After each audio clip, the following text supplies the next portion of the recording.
Hello everybody! It is 7 a.m. I'm on my morning run and today I have a very interesting and busy day. So let's get going!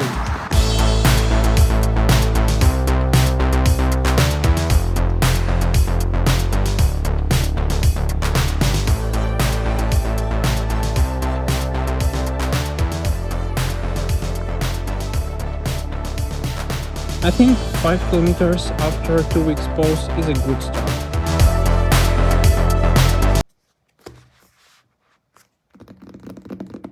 I decided to skip all the boring parts about making breakfast and jump right into the interesting stuff. The guys at NuPhy sent me this keyboard for free so I could give my honest review.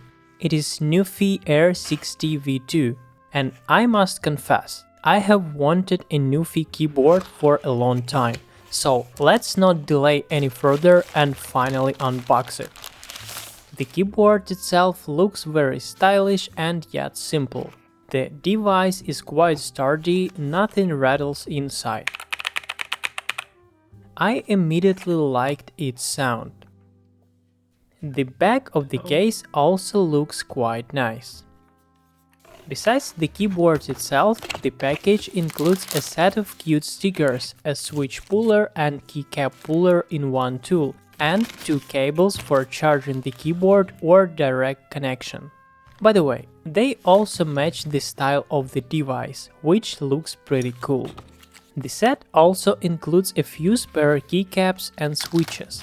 I forgot to mention, in addition to connecting via Bluetooth and cable, you can also use this nice 2.4 GHz dongle. They sent me a keyboard with linear low-profile switches, for which I am very grateful, as these are my favorite type of switches. They sound pleasant and press nicely. I also want to point out that this keyboard has 3 tilt options, thanks to these things. I've been using this device for several days and can say that it's very comfortable, compact, stylish and most importantly a pleasure to use. I think this keyboard will now become my main one. If you also want to try a NuPhy keyboard, I have a code for you that will give you a 10% discount on the NuPhy website. You can find the details in the description of this video. Alright, let's start the work day.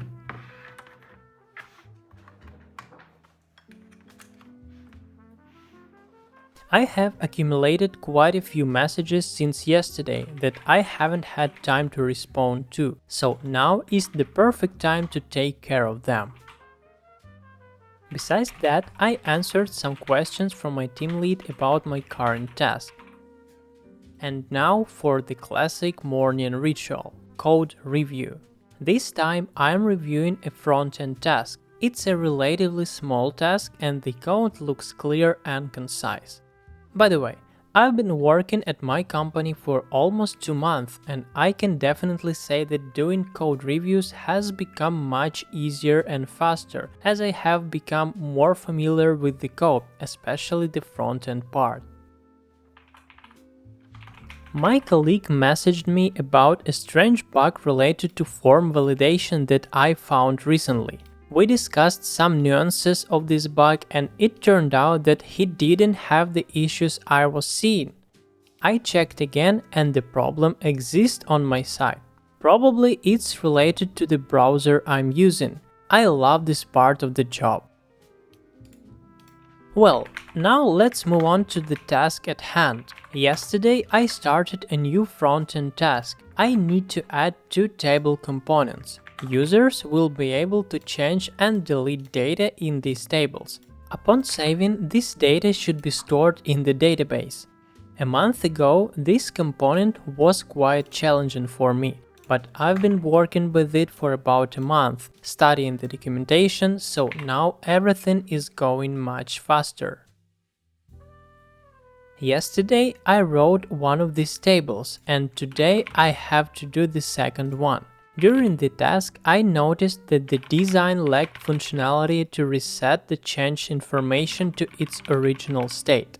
I wrote to the business analyst and suggested adding such functionality. We realized that it hadn't been included in the task description, so he agreed and I got to work. I added the functionality to reset the state of the table, and a colleague asked me to look at another front-end pull request. It was a minor fix that we had discussed earlier, so I was already familiar with the context of this task. I had no questions, so I quickly approved his code and moved to the kitchen.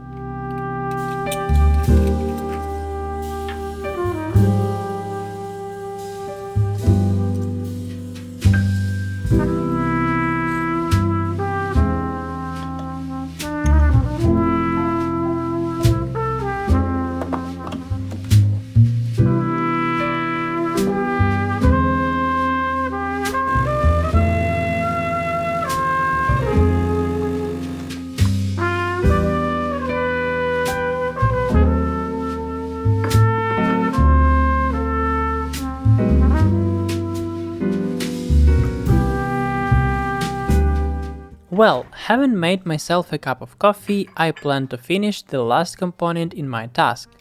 Despite both components being tables, they have slightly different purposes within this page, so I cannot just copy the existing table.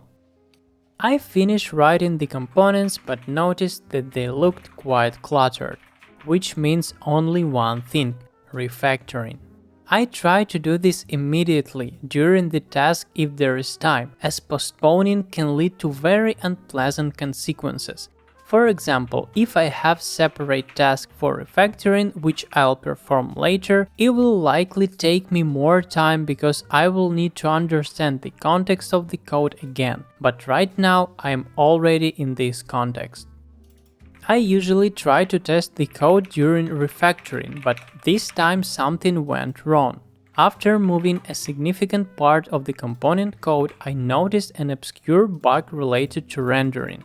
It took me quite a lot of time to figure it out. The issue was that I was passing an array to a separate function, which changed the array, but the reference to it didn't change. I fixed the bug and it was already time to go to the daily meeting. Hi everybody, today, as always, our daily was quick but quite useful, as I resolved some issues related to my current and future tasks. I really like this way of conducting daily meetings, because it doesn't distract me from work for too long and still proves to be beneficial. After the call, I immediately returned to work and finished the refactoring that I had started earlier. My components became much smaller and more understandable, I hope not only for me but also for my colleagues. So, all tasks for today are completed, leaving one important thing to do, namely committing the code. I first check all the changes I made in case I notice some problem that I can immediately fix, but I found nothing, either from tiredness or because everything was indeed in order. So I make the commit. I work in a separate branch, so after committing, I switch to the main branch, pull the latest changes and merge into my branch to keep it up to date. Fortunately, there are no conflicts, so I push code to my branch and create a pull request. And now it's time to build my airplane. I really love Lego and airplanes, so for this Christmas I was given the perfect gift for me, the Lego Concorde. I've been assembling it for a couple of evenings and tonight is no exception. According to the instructions, today I'm assembling the front part of the airplane.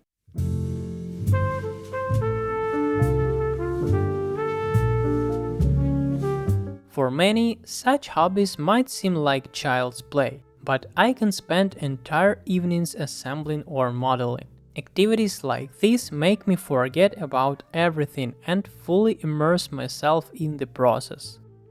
In my childhood, Lego sets were my favorite toys. I was always building something. Today I will assemble 2 sections, meaning 2 packages from the set, and in total there are just over 20. so I still have work for a couple more evenings.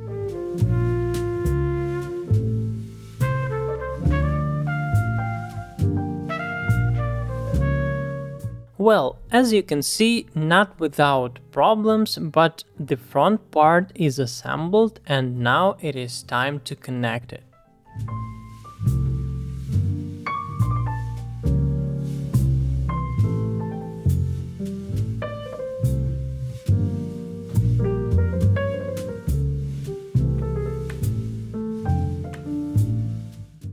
Now let's move on to my mobile app.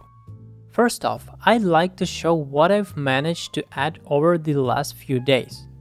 I connected the registration screen to the backend and now I can create a user. Additionally, I added validation for the registration form. I used the React Hook Form library for creating the form itself, and validation was implemented using Yup. I also added a new screen for account verification where the user needs to enter a code sent to their email.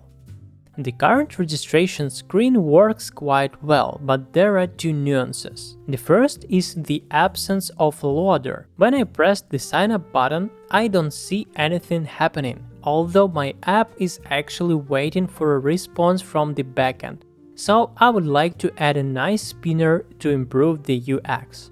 The second problem is related to backend errors not being displayed on the frontend. For instance, when I follow the standard registration path and press the sign up button, nothing happens. But in reality, there is an error. A user with that email already exists, which I can see in the logs of my running backend. So let's start solving our tasks. Regarding the loader, I already had a ready-made component based on activity indicator which I used in my form. Now let's test it. I add a breakpoint to my backend code to delay the response and see our loader. Well, the loader itself raises no questions, but I would like the entire screen along with the header to be hidden and instead show my spinner. For that, I need to invoke the loader in the parent component. I move the code related to the API call up a level, and the method for the backend request I pass to the form component.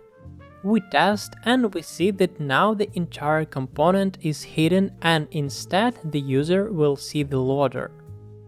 Regarding the issue with displaying errors from the backend, initially I wanted to display one global message using the Toastify library, but later realized this wasn't a good idea. The thing is, at this stage of development, all errors coming from the backend will almost always be related to forms and individual inputs. So, I decided to create a function that will parse errors from the backend and tie them to specific form fields. I used this function in the registration component and now the backend error looks as if it's a frontend validation error. I plan to reuse this approach in all subsequent forms as it's quite convenient. Well, I think that's enough for today, and it's time to rest. Thank you guys for watching this video and see you next time.